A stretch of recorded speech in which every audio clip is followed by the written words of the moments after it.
Welcome to In Plain Sight, a program where we highlight people who are making a positive impact in the community and disability sector, shining a light on those who might otherwise be hidden in plain sight. And we share these stories on a weekly basis with you here on Vision Australia Radio. Well, hello there, Simon. How are you this week? I'm fabulous, Andrew. It's really good to be here and I'm looking forward to today. Yes. How are you? Oh, look, I'm really well. And an interesting milestone, shall we say, within the program of you and I working together. It's been about 12 months since I started working with you on this program, and it's been a fantastic year as well. So it's our first anniversary, our paper anniversary. That's pretty exciting. It is very exciting. Happy anniversary, Andrew. Thank you. Same to you, Simon. For our anniversary and for other reasons, we're doing a bit of a retrospective today on our show, Andrew. Yes, we are. Tell us a bit about it. So this week, Andrew, I want to look at the theme that I've been sort of half running with a little bit called The Blind Leading the Blind.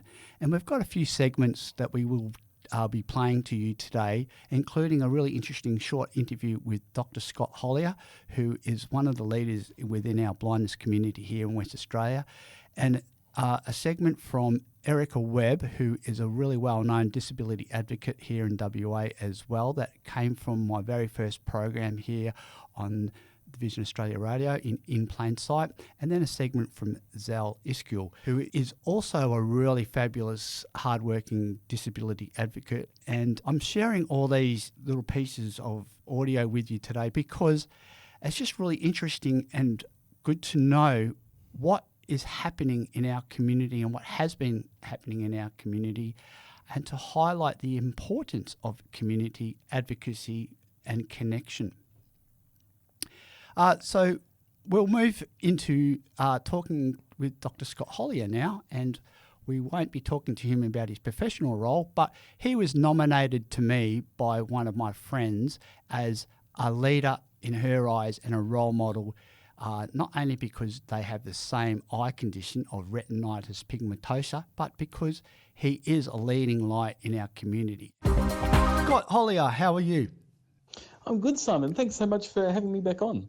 It's wonderful to speak to you. So we're currently speaking to Dr. Scott Hollier, the CEO of the Centre for Accessibility Australia, but we're not talking to Scott today about his role in that wonderful position. We're talking to Scott today because one of my friends nominated Scott as a leader within our community of blind people here in West Australia, not only because he is a leader within our community, but because they share the same eye condition of retinitis pigmentosa.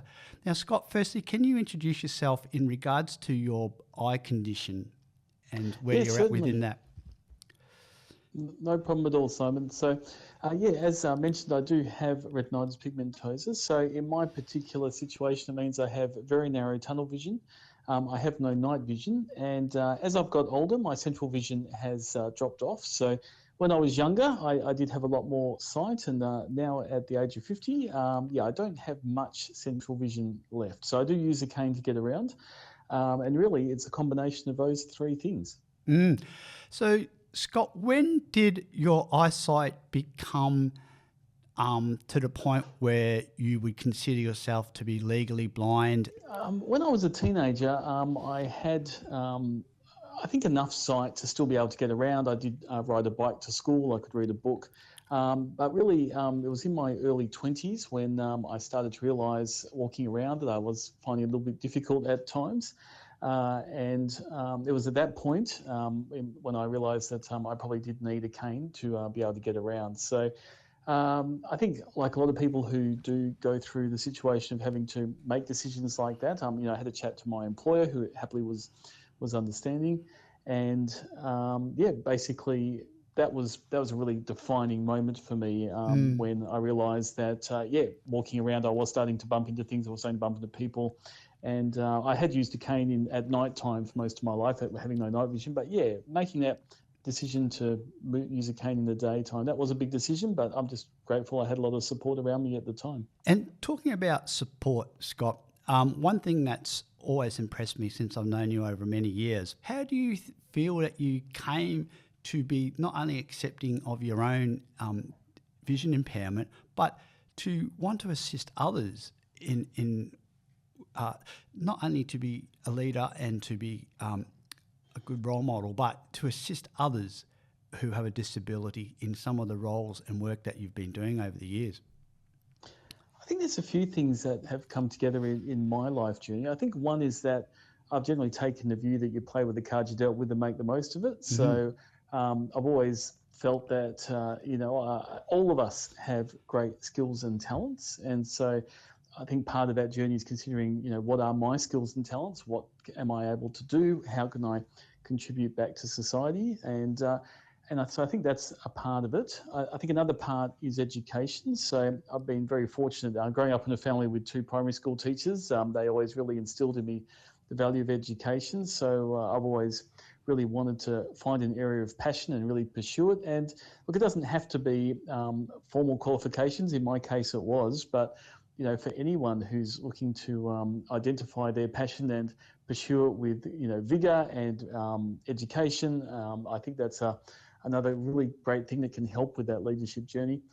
And also, I think I've just been really fortunate in terms of trying to think of, well, how can I give back? And I think one of the challenges sometimes when you have a vision impairment is that there's a big focus on what do you need, what do you need to have help? And certainly, we all do need help at times, but I think to try and flip that question and go, well, what help can I give? What skills do I have? And if you think about the things that you can do to help others and focus on that as well, then that can really help make a difference.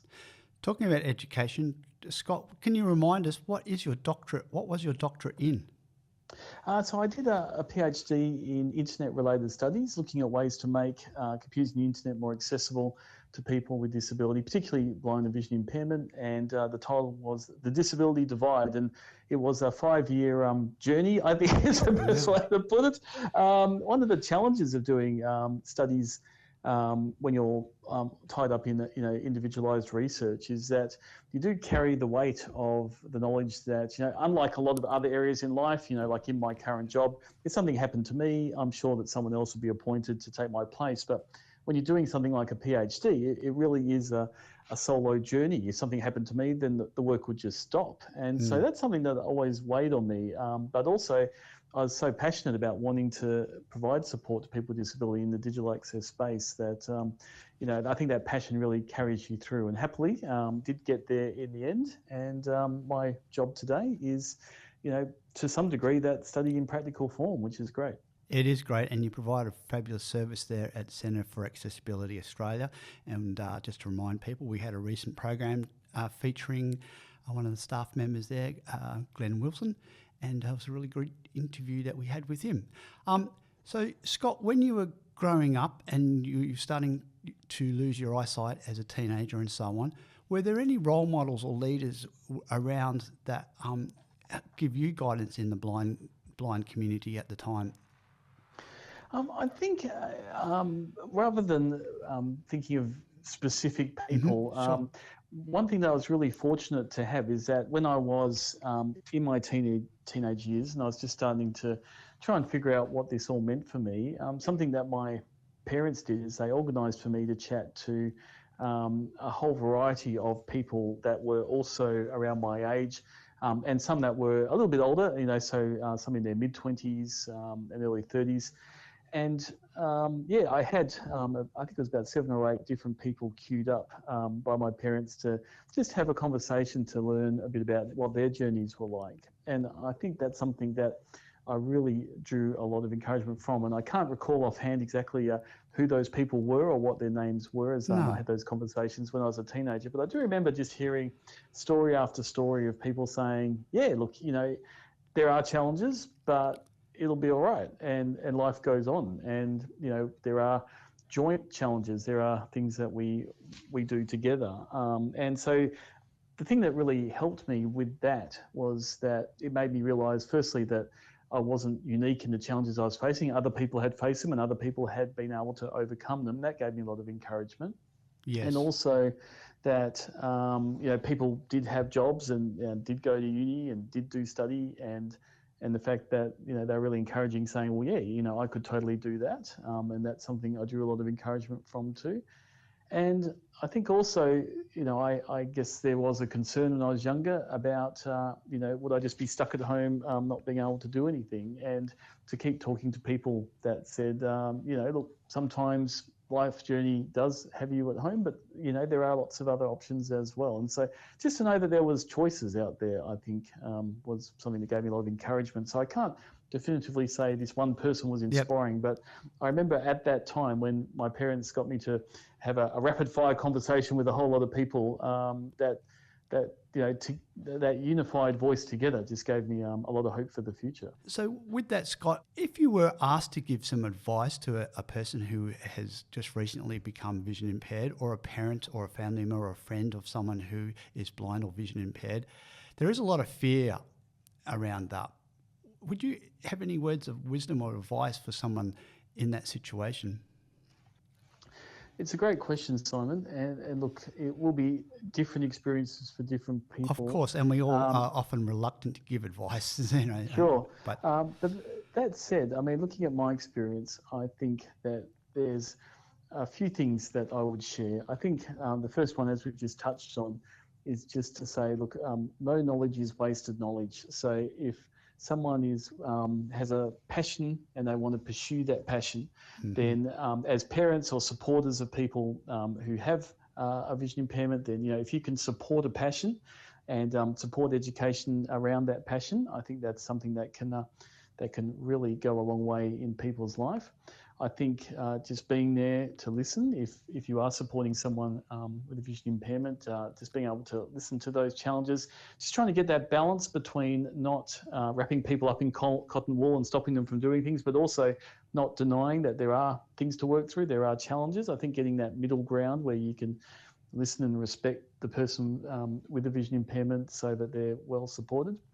And also, I do think something that I often liken to trying to change a light bulb is that you can have support and independence at the same time. So, for example, if you are trying to change a light bulb on a roof, you can try and leap to the roof and change it, which is really hard.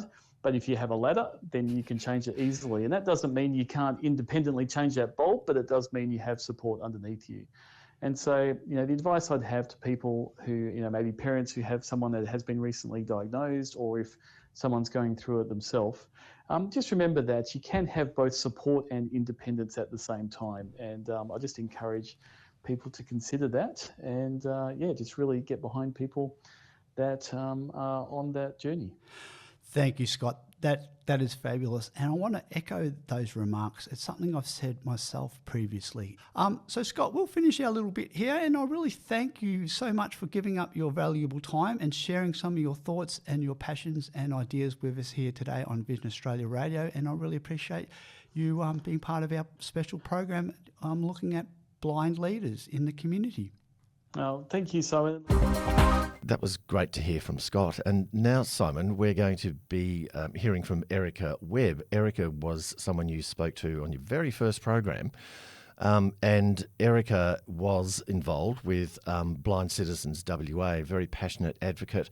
And she talks about all kinds of aspects of advocacy, and not just for the blind community but and vision impaired community, but with people with disability in general in the broader community, and talking about the importance of advocacy and activism and mentoring new community leaders, and how that advocacy can actually change over time, and some of the aspects of the, shall we call it a nuance, in how you approach people when you want to advocate. So it's a really interesting chat that you had, and let's hear more from Erica now. Do you think that there is such a thing as the blindness or vision impaired community? Oh, most definitely. It's its own tribe. And even within that tribe, there's sub-tribes. Certainly the totally blind people have a very strong sense of connection, and the low vision people have a strong sense of connection. But then you'll also have people that say, I've got retinitis pigmentosa or Stargardt's disease or Leber's. And, those people feel that automatic connection to each other, that they don't have to explain themselves. And I think that's a wonderful aspect of community. It is. And so within that, what's your link to this community? So I'm from the albinism community. I've had a lifelong albinism, which gives me not only low vision, but also sun sensitivity. And there is a small albinism community, not only in Perth, WA, but also nationally. And I was one of the founders of the WA Albinism Group, which isn't running now because the national one has taken over. And in regards to the low vision aspect, what would you say or measure your low vision to be at this present time? I'm legally blind. You mentioned there a couple of times Blind Citizens Australia and Blind Citizens Western Australia. Can you tell me a little bit about how you got involved with Blind Citizens Australia and Blind Citizens Western Australia, and just quickly, briefly tell those who don't know what those organisations are? So Blind Citizens Australia and Blind Citizens WA are advocacy organisations, they're membership-based disability advocacy organisations. And I got involved back at this convention that was held here in Perth, which was way back in 1995. And that was my first involvement, but I dived straight in head first into joining Blind Citizens WA and actually getting on the executive committee that year. And with the help and mentoring of people like Peter Johnson, Paul Bell, Doug Roop and Judith Killen, who really invested some time in mentoring me to be involved. And from that, I learned about individual advocacy and self-advocacy and systemic advocacy, which is what I tended to end up doing. I was quite involved with systemic advocacy. And yeah, that started my history. And then I got involved with Blind Citizens Australia nationally, and I was on the National Policy and Development Council. I was on the Blind Citizens Australia board as a director, and I organised several of their national conventions around Australia, quite often remotely from WA for, conventions held in other states. You just mentioned a whole bunch of really interesting people there, people that I remember too from back in those days, and people who I consider to be leaders in the blindness community and who helped a whole lot of us, firstly, in some cases, get familiar and understand our low vision, and also find a belonging, find a sense of common unity in being in the blindness arena. Which leads me to a two-fold question. How important do you think advocacy is, and also how important do you think it is to nurture new leaders in our community and the broader community? When Greg Magson and I were doing the history of Blind Citizens WA, which was in the mid-90s, we were looking back on 30, 40 years of the history of Blind Citizens WA.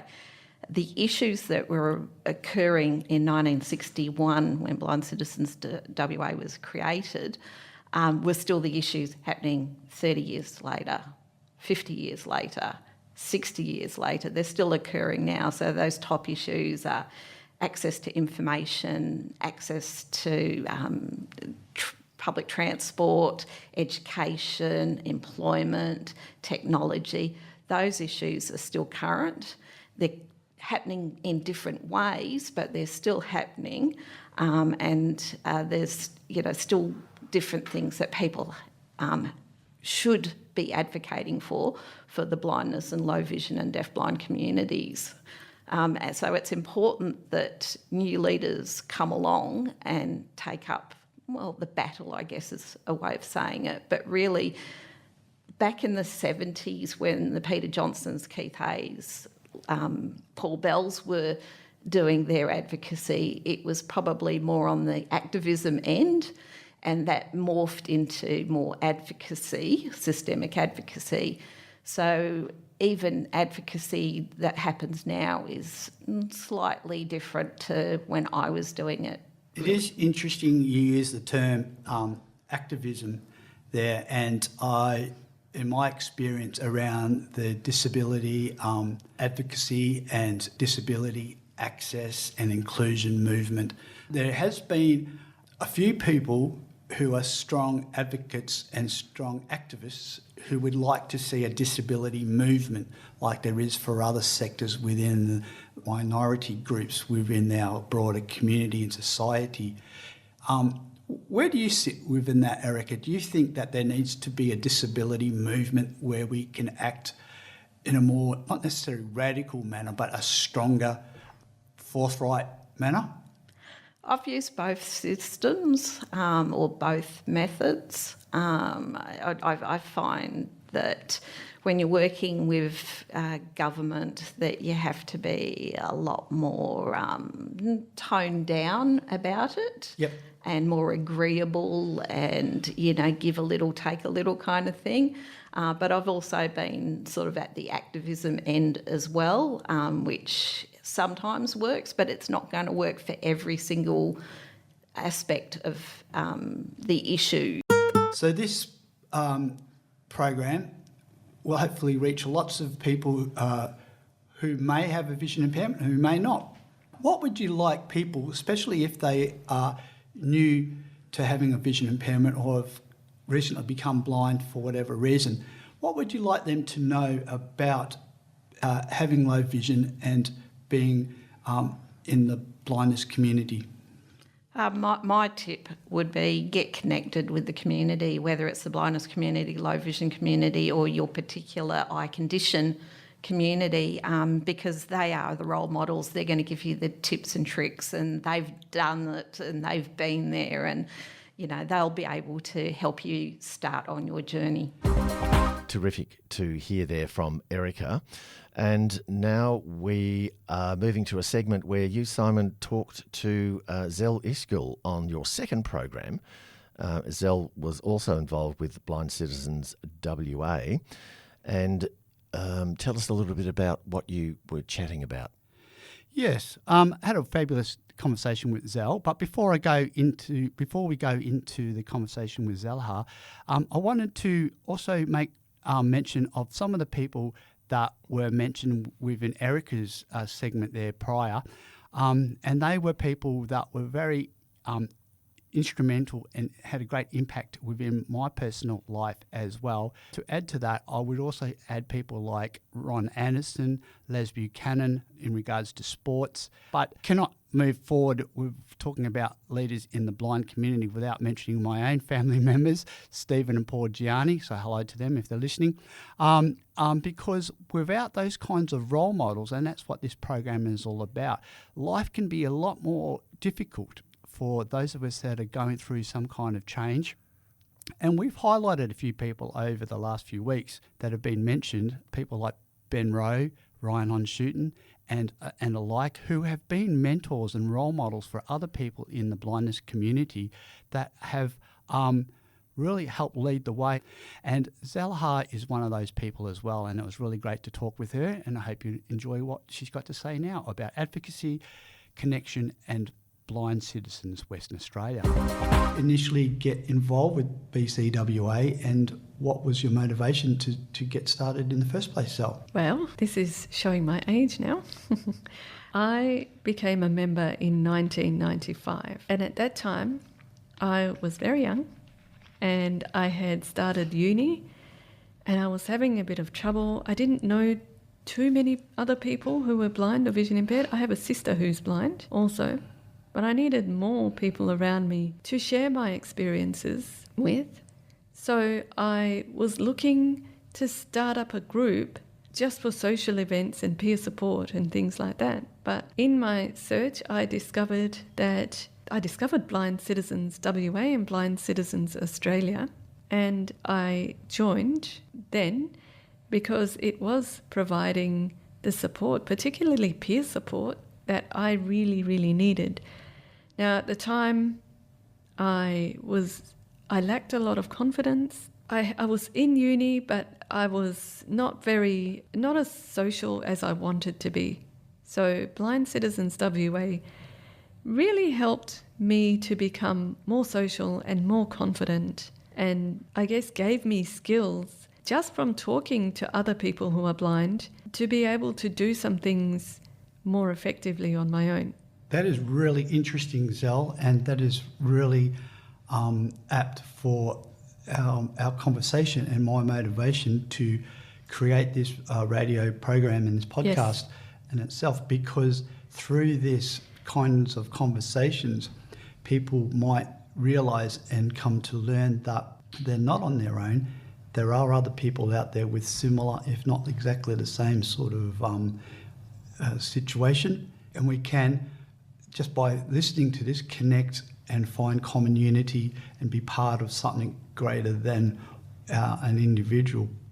It is sad and ironic that advocacy is still so much required in the community because there are so many gaps. It's getting better, Simon. It's getting better. It's getting better. And I keep saying in some of my trainings that animal rights were introduced through the RSPCA back in 1881 through the RSPCA Act. So animal rights were protected all the way in 1881. Disability rights came into play through the Disability Discrimination Act in 1993 in Australia. Yeah. So we had to wait 121 years after animals got their rights to get our rights. That's an interesting way of looking at it. Yeah. And even then, our rights haven't been recognised properly. No. All the way up till 2008, when the United Nations Convention on the Rights of Persons with Disability became international law, and Australia ratified it in 2008 in July. And so that means now every 5 years the Australian government has to report on how well it's meeting its obligations toward people with disability. And only then did people with disability really start getting attention. You need a strong disability voice. Yes. And that's why it's very important. I'm hoping that there's, the listeners really take up this advocacy, because we really, really need you to advocate, to be strong, and to tell people your experiences of life as a person with disability, because stories, your experiences are so powerful. They give people examples from, if you're a real life person and you're standing in front of those people and you're telling them about your experiences, they get really, really taken by that. Yes. They get really moved by that, because to them, suddenly everything is humanised. Otherwise, they read about it, they might hear about it, but until they come into contact with it themselves, either through a person with disability they know or they don't know, it's just trivial to them. Yep. And the issue that was unknown to them was there the whole time, hiding in plain sight. Yeah. So it's fabulous to talk to these wonderful leaders within the blind community. Another person of interest that I wanted to mention in our blind community is my friend and our colleague Sam Rickard. Sam has a program on Vision Australia Radio with his partner there, Lizzie Eastman, called Studio One, a fabulous program you should check out sometime. And alongside that, he inspired me to try to do my own program here coming out of the Perth studios of Vision Australia Radio. Another inspiration and motivation for me personally to try this type of activity and try my hand at being on radio was my dear friend, long-time friend, Dave Regan. Dave Regan was a wonderful, dear, close friend of mine and a wonderful, dear, close friend of many, many people. Dave was, when he was young, a talented athlete, and through that's how I met him. In about 1984 we met. He was a young teenager and I was an older teenager. And he was also a very talented musician. And he was really a major significant person within the blind community here in West Australia. He was friends with both Erica and Zell, who we featured in our program so far. And Dave whilst he might not be considered a role model for many reasons, he was a kind and generous person who gave a lot of his time to help other people and to just be a good person, as well as being a really talented musician who gave a lot of his time to entertain people and to bring people together. So it's because of that. Dave's birthday was the 9th of June 1969. He was born the 9th of the 6th, 69. And sadly, Dave passed away on the 2nd of November 2016. So because of memory of Dave, I wanted to play a song by his very good friend, Bernie Pickett. Bernie recorded one of Dave's songs. The song is called Not Forever. And you can find this song on Bernie Pickett's album, Bernie Pickett and the Fish Whisperers. Bernie's album is called Songs from the Bottom Drawer, and Bernie, along as a friend of mine, Pete Stone, were up in Broome in the Pigrams recording studio up in Broome there with the Pigram brothers. If you get a chance, please check out the song by Bernie Pickett and the Fish Whisperers. You can find Bernie Pickett's music on all the streaming platforms, and one of the songs on that was Dave Regan's song Not Forever. Go and check that out on your streaming music platform. Thank you. That concludes In Plain Sight for this week. Join us at the same time next week on Vision Australia Radio, VA Radio Digital, and online at varadio.org. You can also listen on demand by searching for In Plain Sight by Vision Australia Radio, wherever you get your podcasts, or ask your smart device to play In Plain Sight by Vision Australia Radio. Thanks for listening. Thank you.